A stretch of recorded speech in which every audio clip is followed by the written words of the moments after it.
we are going to paint this beautiful Astilbe flower. It is this kind of fuzzy looking, almost spiky flower with beautiful, vibrant pinks and purples. Generally, when I am going to watercolor, I will do a sketch of the outside, the outline of the flower from my reference photo.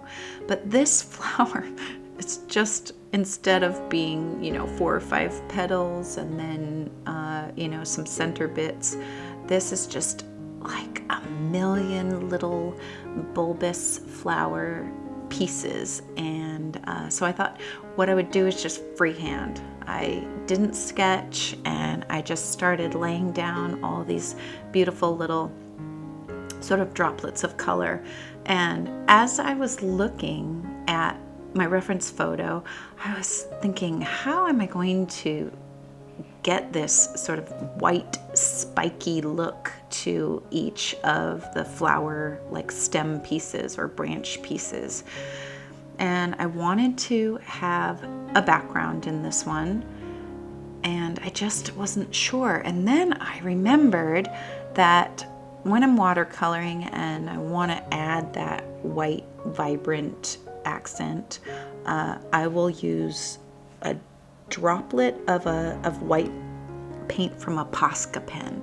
And so that's what my plan is to do here. So I'm laying down the base of this flower and I'm trying to just layer it up. I am using all of the purples and the greens and those kind of beautiful orangey green bits there toward the top. And I laid in the stem sort of broken up here and there and all around, and I'm just dotting, really. I'm just making dots with my brush there.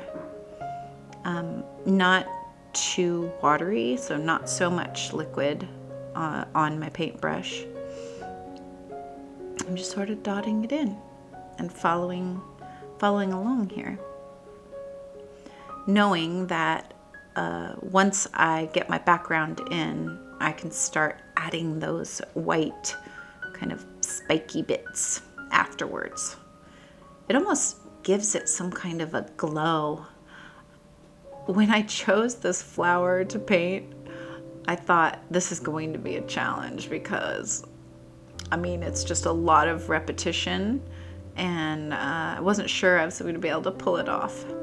And I wanted to put a full background in, which I don't generally put a detailed background in. But I think that it's good to challenge yourself and do something that's a little bit outside your comfort zone.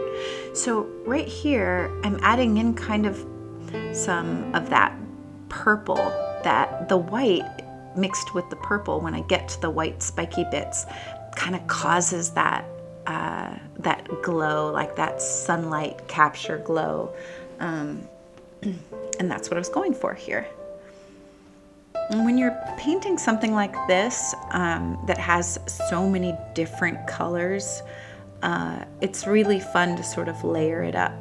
So now this one in the background of my reference photo that's out of focus, I just laid some water down and then just dropped little bits of that purpley pink in dots around to sort of form an idea of the little branches coming off.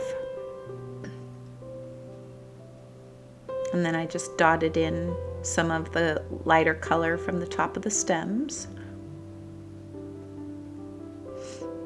This is one that the whole time I really wasn't sure that it was going to work out. In fact, if you guys have watched me paint before, you know that I'm never quite sure it's going to turn out. And even if it doesn't turn out like exactly like your reference photo,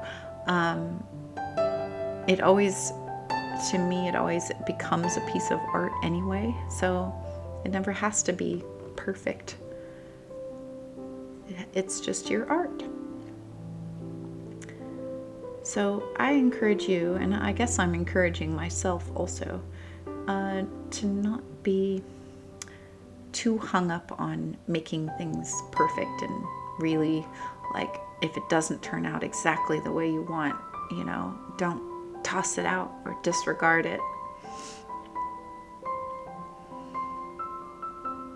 So now I'm pausing here because I can tell I'm like, oh, how much detail do I want in this background? Because I don't want it to take away from this front, like, vibrant Astilbe flower, but I do love the richness of the background. So now I used a hairdryer to dry the background a bit, so that as I'm painting things in, it doesn't bleed. Oh, here we go. All right. So I laid out that little drop of white with the Posca pen. You can see it just there toward the bottom of my scratch piece of paper there. So I push the Posca pen down, push the nib in, and a little bit of that paint flows out. And then I just take it with a real pointy brush and I start making all of the little flicks.